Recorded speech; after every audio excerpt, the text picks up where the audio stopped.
Welcome to the Power Couples Toolbox, hosted by Nathan and Lacey Bird.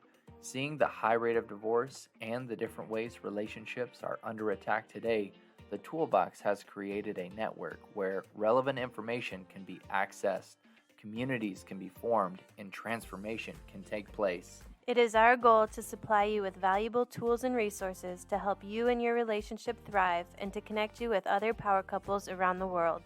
The Power Couple Toolbox is your marriage resource center, so join us for this next episode. Hey everybody, welcome to the Power Couple Toolbox, where we cover marital issues as well as trials, triumphs, all the good things that marriage has for you. Today we're going to be covering over a topic called the Four Horsemen. Yes. So the Four Horsemen was founded by Dr. John and Julie Gottman, who have dedicated much of their research and life's work to the psychology of marriages. So they found that those who had the Four Horsemen in their marriage were likely to divorce 5.6 years after the wedding on average, while those who were emotionally disengaged from each other were likely to divorce 16 years after the marriage on average. So they found that conflict in relationship is going to happen. What matters is how couples handle that conflict. So the Four Horsemen are, number 1, criticism, number 2, defensiveness, number 3, stonewalling, and number 4, contempt. This is going to be an interesting podcast. I just know that for a fact. It's going to be a great conversation. Yeah. Because you know what? I've done all of these. Me too. And I think everybody has too. So this is going to relate with a lot of people out there. And that's one of the reasons why we do these podcasts, because we do relate to everybody out there. We're just like you, but we are being intentional about creating tools, learning things, and also sharing with others so we can have a thriving marriage and not just a surviving one, as you guys know. So let's dive into criticism and what that means and how we can learn from this and add some tools to our toolbox. Totally. So first of all, big thing to note is that criticism is very different than a complaint. It is healthy and it is good to have complaints and to verbalize those.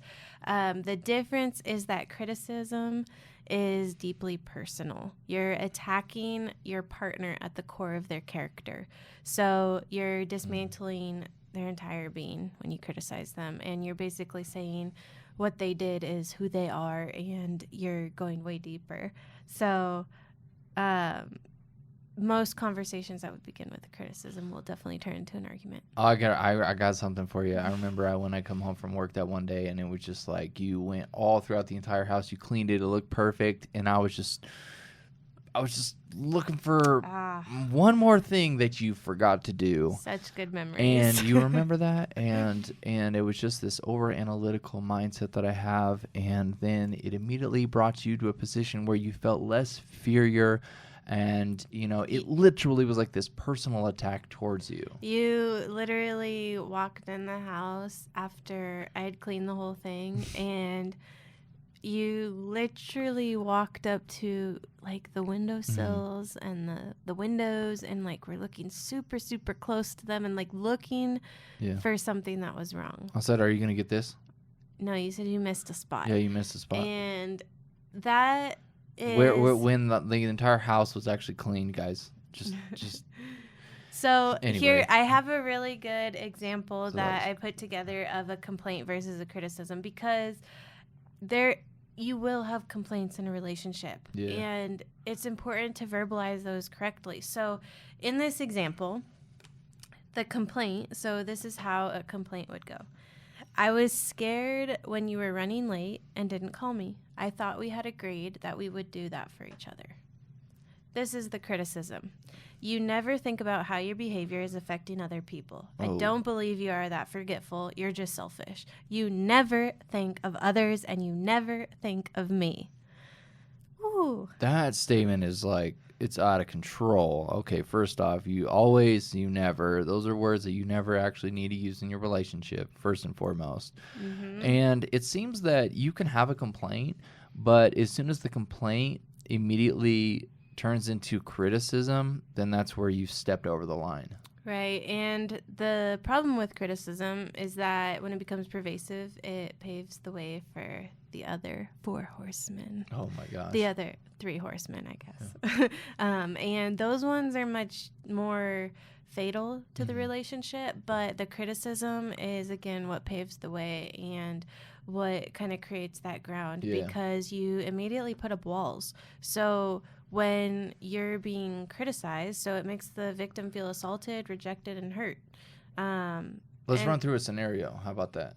And Okay. go level it through. Basically just, hey, let's go to a complaint, and then let's like start leveling it into some of the other four horsemen that can come in. Because now that we understand more of what a complaint can be, what are these next steps, and how do they come into the picture and really destroy a relationship? Yeah, so we'll go into the antidotes at the end, but the next horseman is defensiveness. So defensiveness is really common in response to criticism. So the moment that you come at me, criticizing me, telling me I'm always, I do this, this is who I am, and you're telling me how I feel and what I believe, and you're kind of taking one seed and turning it into who I am, it immediately makes me go into defensiveness. But isn't this industry interesting on how if you project onto somebody who you think they are, then they in essence become that person that you think that they are, because you continually project what you think they are on them? It's not healthy, and that happens in relationships all the time. And if you're continually that one person in the life of your spouse who is putting them in a position where it's less than what you can become in your life, then we have a problem. Have you experienced that before? Yeah. So what defensiveness represents is it represents dismissing or invalidating the partner's statement. So this is why how conflict begins is extremely important, because the moment you start with criticism, you go into defensiveness, and defensiveness is essentially dismissing or invalidating what that other person who had the problem, what they're feeling, right? So it's a slippery slope that starts going downhill, and it represents turning away from him or her. So it's essentially saying, you didn't, or I'll get to an example in just a second, but this horseman is omnipresent when relationships are on the rocks. So the moment there are walls up, the moment there are feelings of just any kind of issues that aren't being resolved, it's defensiveness is there. You know, everybody's out for themselves in the relationship, and they're guarded. And when you're guarded, you're putting yourself before the other person. So when we feel unjustly accused, we fish for excuses and play the innocent victim so our partner will back off. So when our partner's coming at us and telling us, verbalizing a concern, but they do so in a critical way, and then we're not hearing them and we're not responding to them, so we're just immediately looking for excuses to turn it back around on them, how it's their fault. So here's an example. The question, so did you call Betty and Ralph to let them know that we're not coming tonight as you promised you did this morning? And then the defensive response would be, I was just too darn busy today. As a matter of fact, you know just how busy my schedule was. Why didn't you just do it? Ooh. Yeah. That sounds like a lot of relationships. Yes. So that's a defensive response. And the non-defensive response expresses acceptance of responsibility. They admit fault. Yes. And they understand your partner's perspective. So a non-defensive response would be, oops, I forgot. I should have asked you this morning to do it because I knew my day would be packed. That's my fault. Let me call them right now. So you see how one of them can continue to escalate the situation versus the other one is like a fire extinguisher, and it kind of like, how do you respond to that? How do you respond critically to that? Like, yeah, Oops, you I forgot. better do that right now. Yeah. You know? I think it's important for you to understand. I think what I'm hearing here, and this is so important, is to take ownership in things and life, and also, you know, what you need to work on, but also what areas that you have a fault in, and you know, that's just one way in this scenario. And I think that's why, kind of going back to the intimacy conversation that we had previously, you know, when you have walls up in your relationship, it's so easy to let these four horsemen take over, right? You're critical, you're defensive, you're going through the list, and every interaction kind of spirals down this because you're not feeling close. I'd like to say something real quick about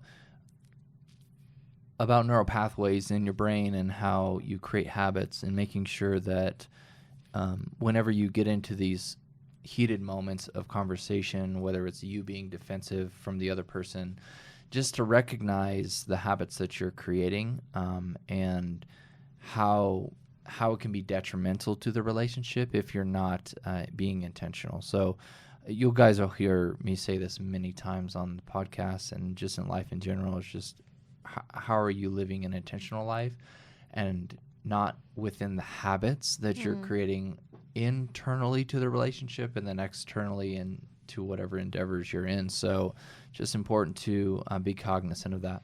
Yeah, so to just wrap up defensiveness, a couple more things to say is defensiveness will only escalate conflict. It won't diffuse it. It'll only escalate it, especially if the critical spouse doesn't back down or apologize. So the person who started it, and the reality is once they get heated, if you're defensive, then they're going to keep being more critical, and you're going to keep being more defensive. And the reality is that defensiveness is really just a way of blaming your partner, and it doesn't allow for healthy conflict management. So it's not the answer. It's always important to accept, and we'll go into the antidotes in a moment, but it's important to accept responsibility and diffuse the conflict, because it leads to stonewalling.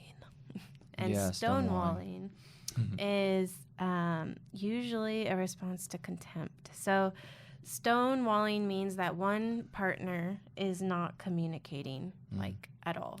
One thing I wanted to say about that, just yesterday, I remember, or 2 days ago, you said, "Hey, you're stonewalling." Yeah. And I questioned myself, and I said, wait, am I? And should I react a different way? Yeah. That right there is huge for anyone out there in any relationship. It's just a matter of, how do you receive feedback? Yeah. Okay. Just the other day as well, and this is totally off topic, but I was playing open gym, like playing basketball, and I was shooting like half quarters. Like literally, I was just pulling up. This is what he's really thinking I was about like, right now. I'm like pulling up 35 footers, and one of the dudes on the basketball floor was like, "What the heck are you doing? Are we done now? Like, just because you're shooting 35 footers?" I was like, "Yeah, because I can make them." But he was like, "No, seriously, we need to play the game how it's supposed to be played." The reason why I bring that up is because I didn't respond to him and was like, "Dude, you're stupid, and I don't care what you say. I'm gonna keep pulling. I'm just gonna keep pulling these jumpers, and I'm not gonna like even take what you're saying to me." Instead, I said, "You know what? I appreciate your feedback. I understand how this makes you feel, as well as how it dictates the basically the pace of the game that we're playing. So we can convert that right into a marriage, and it's like, hey, I appreciate your feedback, and it is going to help us in the long run in our relationship." So just a little side note. Yeah, so stonewalling is when the listener completely withdraws from the interaction. They shut down. and they just simply stop responding. So they're constantly trying to evade conflict, such as tuning out, turning away, acting busy, or engaging in obsessive or distracting behaviors. So this would be the partner that, and typically it builds up to this, right, in relationship, and it's because of the first two horsemen. So when there's criticism and defensiveness, and then there's escalation, eventually over time what happens is one partner, typically the less critical partner, will begin stonewalling, and they'll start to just shut down in conflict and tune the other person out. They start to, dive into their little world to avoid the other person, and then that can scale outside of just conflict, right? Say it's video games, say it's playing sports, say it's work, say it's reading, whatever it is, drinking, like whatever somebody's out is, they're engaging in that to avoid any kind of conflict or interaction with the other person. And the reality is, conflict is so important in a relationship because without it, you're not growing. You're not moving forward. You're not getting anywhere. And there's a way to do it healthy to where you're not leading to these negative effects. Yeah. I mean, there's a healthy way of conflict and there's an unhealthy way, right? Yeah. And it's so funny, you hear relationships and they say, well, I don't ever argue or I don't ever have any problems. It's like, well, you guys, maybe there's one person that just doesn't want to address anything, you know, and they're just not working on it. And some of it too is, again, so much of how we live our lives out today as adults were because of seeds that were planted when we were younger. And so how we witnessed conflict when we were younger and how it was portrayed to us that's going to also play a large effect in how we handle conflict today. So, and that is not an out. That is not a scapegoat, because it's important to address those things. And that's why our coaching program is broken down into reflect, refuel, refocus, because you have to address those things that you're taking into the relationship in order to change them. Because regardless if you're stonewalling because you dealt with unhealthy conflict as a child, that's, you get to choose. Do you want a healthy relationship today? There's an antidote, right? Yes. There's like a good end of the story. There's right? an antidote. Okay. Yes. God, I was just making sure.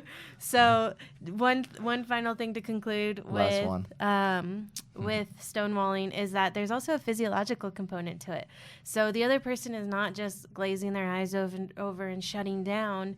Their pulse is actually elevating. So typically it's about 110 beats per minute, and it's called flooding.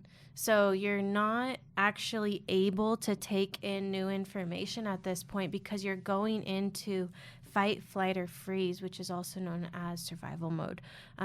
So it's extremely important if you get into this and being able to recognize these things in yourself and being able to recognize them in your partner and just being able to look at your relationship objectively without criticism is so important, because then you can start to change things, right? Rather than me being like, Nate, you are constantly stonewalling me. You're doing this, you're doing that, and this is who you are. Instead of being like, hey, you're stonewalling me. Hey, this is happening right now. Hey, our communication isn't great right now. Hey, and like taking note of things and making mental tabs so that we can be aware in the moment, not just building everything up until it explodes 10 years down the road and we're like, you never did this, you never did that.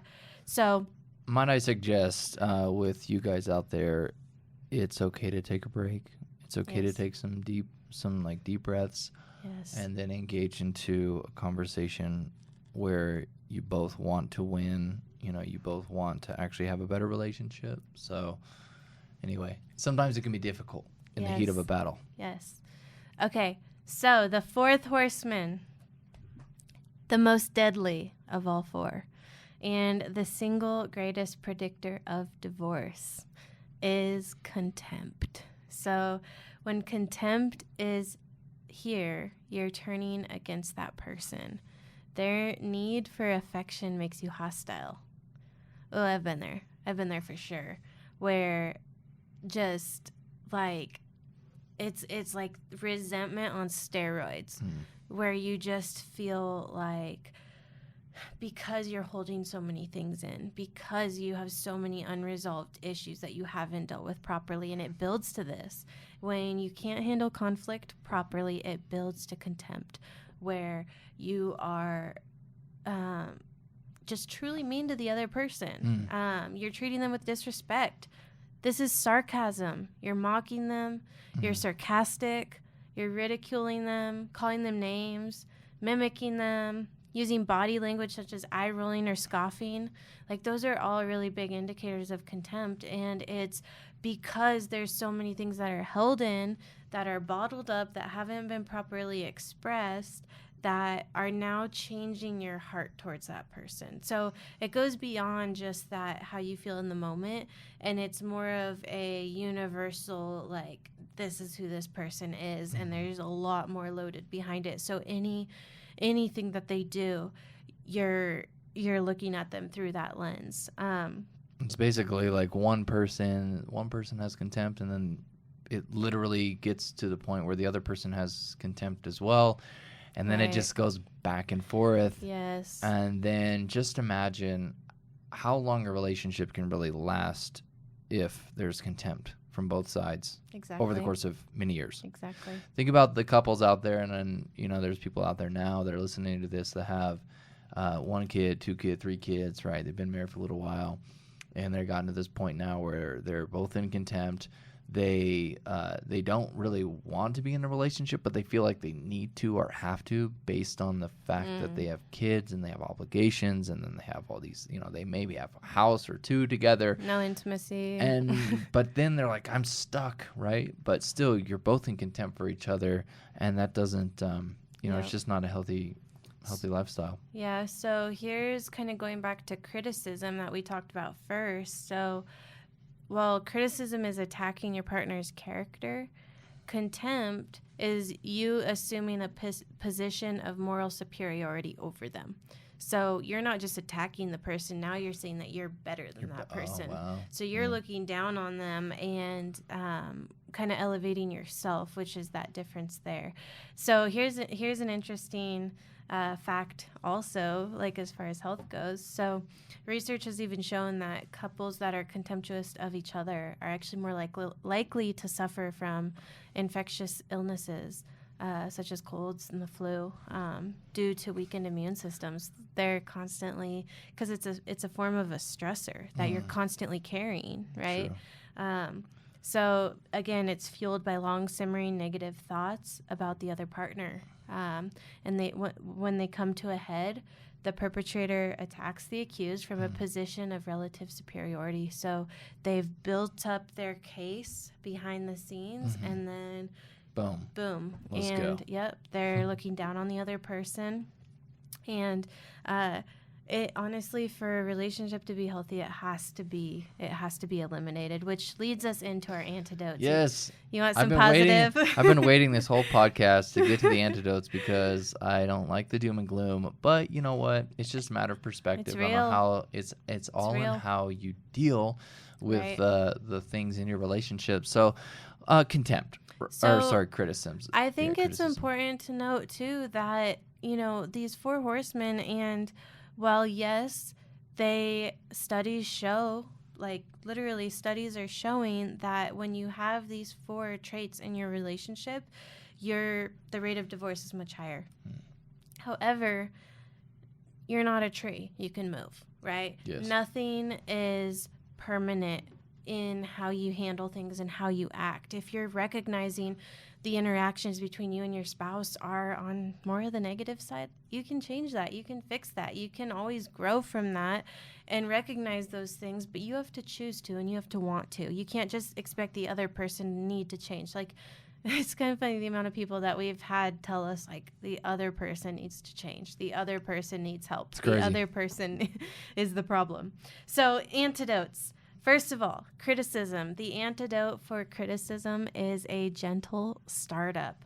So, talking about feelings using I statements and express positive needs. So instead of me coming at you saying, you're doing this, you're always this, you do this, saying, hey, I feel this way when this happens, right? I feel sad. I feel neglected when you're waking up going straight to your phone. I feel rejected. I feel it kind of triggers me in that way. So instead of me attacking you, saying you don't care about me and putting all these things in your, making this reality around you, right, of you don't care about me, you don't care about anybody but yourself, and all these other things, it's, I feel this way when this happens. So next is defensiveness. So the antidote for defensiveness is what? Take responsibility, accept your partner's perspective, and offer an apology for any wrongdoing. Which that can be the hardest thing, right? Like one of the hardest things I think that we can do is to accept someone else's perspective, because we see it we see the world so strongly through our viewpoint. And we forget that every other person around us has a very different viewpoint, because they have a completely different background, completely different experiences, beliefs, thoughts, all these things. Just because they're in the same setting as us, going through the same experience as us, they're seeing it very differently. I would say something there too real quick about defensiveness, and then that subject is, sometimes we get so defensive about certain things, and we have to be right, and that comes back down to pick your battles. And if it's going to be, the color of the plates, or the the setting on the table, and just like the littlest things, are you going to really get into a heated argument over something so small, which then can turn into something so big because of the undealt with frustrations that individual is just waiting for a moment to get at you. So there's a lot of couples out there that are literally just waiting for permission or waiting for a time that they can get back at their spouse. Yeah. So think about that.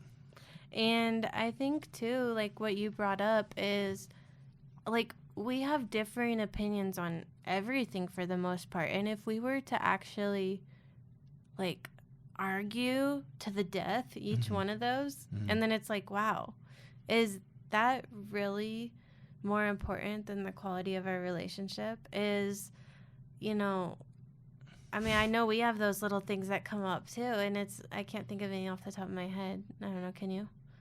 I was trying to think of, we recently had that conversation, but it's toothpaste cap. Yeah, like little things, like, is that really, like, for example, do you squeeze the toothpaste from the top or the bottom? Do you leave the butter out of the fridge, or do you put it in the fridge? Do you, like so many little things that like are conditioned, like we feel like something is the right way because that's how we grew up, or that's how we saw things. And so we assume that everything else is wrong. But if we're constantly thinking about my way is the right way, then we're constantly picking apart that other person, and we're not even seeing their positive qualities. Yeah. And so it's, it's a great point. It's picking your battles, and, is it really that important? So next is stonewalling. So the antidote for stonewalling is self-soothing. So when you begin to feel yourself go into that, and I've felt this feeling personally, I'm sure you have too, where your heart rate just starts elevating. You literally just feel clouded, like you can't think straight. You definitely cannot take in any new information. Like there's no, this is right. This is like, there's no reasoning at that point. There's no forward progress. There's no forward progress. So taking time to do something, to not just go distract yourself, but to go do something that's psychologically and physiologically soothing. So for us, that's been going and working out. Like, let's go work out. Let's separately, like, let's go, go do something, go play basketball, go do something, go on a hike, go do something that's going to change your physiological state. So when you can change your state, then you can come back and return to the conversation with clarity. And then you want to address your partner's needs. So addressing what they were actually trying to bring up as their issue, and come back with clarity and addressing that. And then, go ahead. Contempt. Yeah, the final one is contempt. So the antidote for contempt is appreciation. So you want to build in your relationship a culture of appreciation. So that's not just like one time. It's not to where it's kind of funny because you can tell, like, if you give your partner a compliment and they like act like it's the weirdest thing in the world because you don't ever give them compliments, like, you can probably tell that you don't have a culture of appreciation in your relationship. So building that and reminding yourself of your partner's qualities. So for yourself and for them, of like, wow, this person is great at this, and like they do a good job here, and like focusing on the positives and finding gratitude in all of their positives. It'll help you navigate away from the constant negative feelings towards them. Lastly, I want to add that everybody is on their own journey of maturation in their relationship, and personally, everybody's going through something and they're trying to build, in their life. And I would say that the majority of you were married for a reason, or you're in a relationship for a reason with the person that you love. And I think it's important that you understand why you got together. You understand that, this person is only human and we all have flaws, and just to make sure that you're understanding of that. I think it's very important, because each and every one of us, as we started this podcast today, we said, we've done all of these. These are but it hasn't stopped us from addressing them and continuing to build on what it is when I stonewall, and then also when you tell me that I've stonewalled, and it's just like, how do I take that criticism, and then how do I build forward? Because that's what we both want. Complaint. That's what we both want. Yeah. We want to continue to move forward and build this relationship. Yeah, and that's so important, is having that vision, because without vision, the people perish. And in relationship, when you don't see a positive future, you're constantly looking for an out from that relationship. You're constantly looking and waiting, and you're starting to build and see a different future without that person. So even though you're still with them, that's where that contempt comes. You're irritated with them. You're seeing them as just this anchor holding you down, and you're building this little world in your head of them not being there, and then all of a sudden your reality starts to shape that. And so being able to have that vision together and just look towards the future in a positive way, and I think that's the biggest thing that we can tell you from experience is, from being divorced from each other and coming back together, is you can always change the relational dynamic. It's not fixed. You can always grow and change and enjoy each other, and learn and build. So that's well, I've got something for you. Okay. I appreciate you, Lacey. I appreciate the value that you bring to the Power Couple Toolbox. I appreciate you and the value you bring to the relationship and all the little things that you continually do.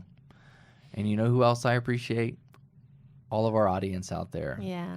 I'd appreciate you guys if you also subscribe to the Power Couple Toolbox. We also have a YouTube channel, so just go to YouTube, Power Couple Toolbox, and as well our website, powercoupletoolbox.com. Really easy to find. And check out our Power Couple Bootcamp coaching program, 12 weeks, where we're going to help you transform your relationship. Absolutely. Thanks a lot for listening, and until next time,